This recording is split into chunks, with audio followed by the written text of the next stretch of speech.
ఓం నమో భగవతే వాసుదేవాయ. ఓం నమః శివాయ. ఓం శ్రీ వారాహి దేవియే నమః.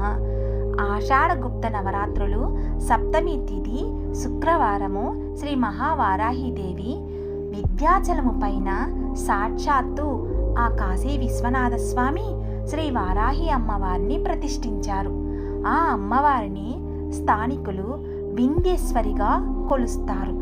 వింధ్యాచల పర్వతంలో ప్రాంతంలో దేవిని వామాచార విధానంలో ఆరాధించడం ఉన్నది. ఈ వింధ్యేశ్వరి స్తోత్రం ఎంతో ప్రభావితమైనది.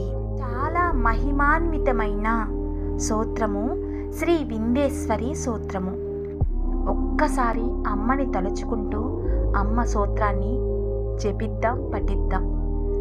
నిశుంభ శుంభ మర్దిని ప్రచండ ముండ ఖడ్గిని వనీరణే ప్రకాశినీం భజామి వింధ్యవాసిని త్రిశూలముండధారిణీం తరాద విఘాతహారిణీం గృహే గృహే నివాసినీం భజామి వింధ్యవాసిని దరిద్ర దుఃఖహారిణీం సదా విభూతికారిణీం వియోగ శోకహారిణి భజామి వింధ్యవాసిని లతస్కలోలలోచనం లతా సదైవరప్రదం కపాలశూలధారిణి భజామి వింధ్యవాసిని